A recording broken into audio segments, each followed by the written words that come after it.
What's on, ladies and gentlemen? My name's Ross, I like games, and today we need to take a look at OP-06. We need to have a look at Wings of the Captain because it's been out for a few days. It's time to take a look at the most valuable, most expensive, phrase it how you will, cards from Wings of the Captain. Because you know what? I like looking at this kind of stuff, and I know you guys do as well. And this list, I'm going to be honest with you, it's getting pretty gosh darned interesting. Because, like, legit top 10 card, Buggy. Yeah, Buggy's in at number 10, coming in at pretty much dead on $100. What I do want to warn you all about, though, and this is very, very important, it is early. The prices are all over the place. So, as I record this, I'm looking at TCG Player, I'm looking at eBay, etc. I'm having a look at what things are listed at, what things have been sold for. I'm having a good look around, and I'm giving you the best advice, the best information that I can right now. Things will change with this kind of stuff, and things will change rather quickly. We good? Excellent. Buggy's coming in at pretty much dead on $100, and it's actually a pretty playable card. It is a reprint of the Buggy from OP-03 that goes and searches event cards, which is kind of lovely. I like this Buggy. But really, it is a special rare, and it is a special rare of Buggy, and people like Buggy. Buggy is a cool character. We still haven't had a leader of Buggy, which makes me sad, but I do think we're getting one in OP-09, and that will make me very, very happy. But we got a playable card of a popular character, which is a special rare, so it's a fairly low pull rate, and there we go. Of course, not all the special rares are up here, but Buggy makes it, and that makes me pretty happy. As a side note, I think like the cheapest of the special rares right now is Sugar, which is like a $50 card, and is almost certainly going to keep dropping for a little while yet. And that's got phenomenal so-so artwork, so just putting it out there, if you're interested in phenomenal artwork, Sugar's pretty cool. Sugar also did see a bunch of play when Doflamingo was good, but we're just not really there at the moment. In at number 9, we've got the alternate art Onami, which is a little bit lower than you might think. I'm putting this one at around about $125. Again, have to remind you, the prices are a little bit all over the place. You have been warned. But $125 seems about where we are for this one. And, I mean, playability-wise, it's fine. Like, it's not a bad card. It gives one of your characters Banish. It's cool. As a trigger, you KO a character for a cost of 5 or less. But let's not kid ourselves. This isn't even an alternate art super rare. It's an alternate art rare. But you know what? It's an alternate art rare Nami. And, honestly, that's literally your explanation here. In at number 8, we've got the leader, Gecko Moria. Not actually even a top 3 leader.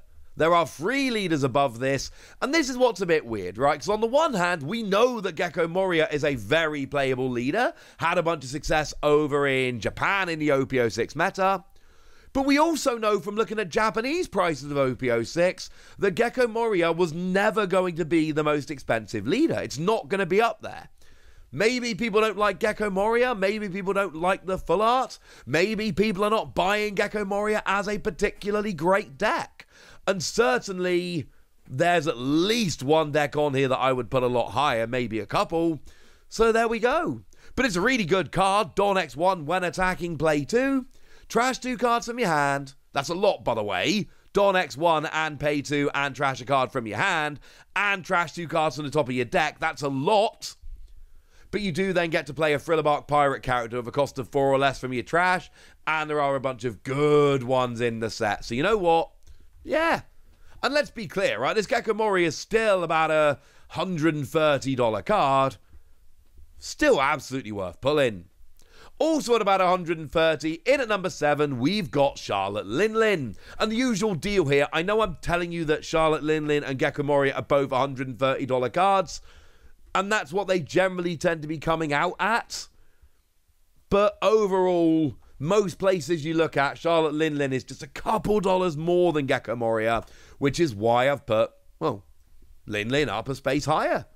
And this is a phenomenal card. It is a reprint, of course, it's a special rare, so the pull rates are quite low.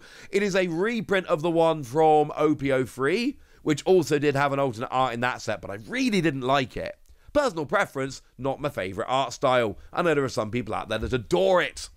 But it's a card that only really works in big mum decks, but it's a 2-life swing. When you play it, you gain a life and your opponent loses a life. That's a good swing, ladies and gentlemen. That's a very, very good swing. And I do believe this is the best of the Linlin artworks that we've got right now. So, yeah, lovely artwork, super playable card. It's cool. Now, in at number 6, I'm kind of happy and kind of sad. We've got the alternate art leader, Perona. And I'm happy because this is my favourite leader in the set. And I'm sad because, well, you know what? I want this card. And now it's going to be more of a pain to get. Or I trade my Yamato leader. But Perona here, good leader, seen a bunch of play and success in Japan. Really good card. When you, well, activate main once per turn, you can either rest a 4-cost or lower character, or give one of your opponent's characters -1 cost for the turn. Having a choice of either of those is really very good. This is a good leader. This is the one I really wanted to pull. And look, I pulled the Yamato leader, which we haven't got to yet. It's higher on the list.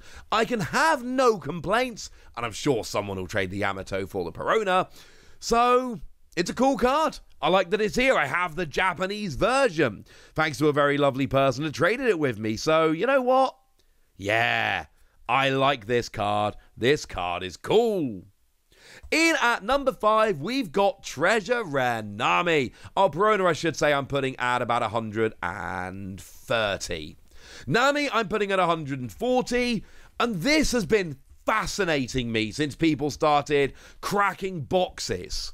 Because we've never had a Treasure Rare before. So one of the huge questions was, well, what's going on? How rare is it? How valuable should it be? People were trying to treat it like a manga rare for a little while. And look, it's on the list. And it's on the list at number 5. But it's also a $140 card. So, yeah. That should tell you everything you need to know. It's crashed. It's crashed hilariously. Some people really paid over the odds for this, thinking it was going to be a very, very popular card. Did not work out. But look, it's a treasure rare. I'm not a fan of the art style personally. I've told you this, but I'm sure there are some people out there that love it. And it is a rare card. It's got a very low pull rate. It is the first treasure rare.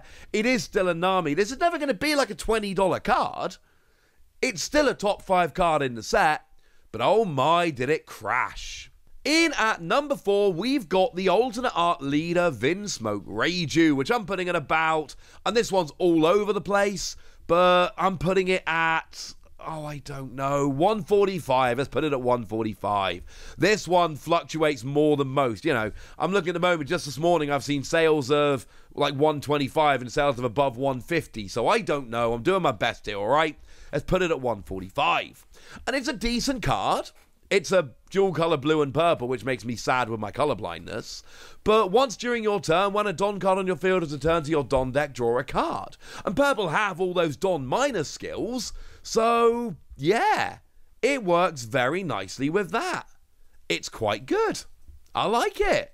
And it is a popular leader. Now, I don't think this is going to end up being as good as Perona in the long run. Time will tell. People are excited about it. It's a good leader, and it's not the highest leader, but it is in at number 4. In at number 3, we got a special rare. It's special rare Rebecca. And look, if you looked at the prices of Japanese cards, you kind of saw that coming. This was always going to be a top 3 card in the set.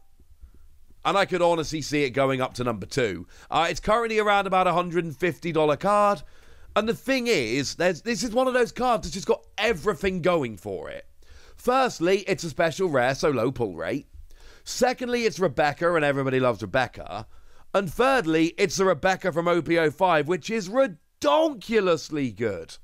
had an alternate art in OP-05 as well. You know, we're all familiar with the Hina, Rebecca, Rob Lucci combo, where you basically just KO a couple of characters and all of that. And yeah, they went and banned Sakazuki the leader, but they didn't get rid of this combo. So it's a really playable card of a really popular character. The artwork is lovely. I mean, this one was never going to be cheap. This is going to be a big card for as long as it's here. Now, in at number 2, we got the Yamato, the alternate art leader. I'm putting this at about a $200 card at the moment. Yes, I am delighted I pulled this from my box. Still don't like it as much as Perona, but it's a very cool card. And this was the leader over in Japan, which was the most valuable of them, the most expensive of them.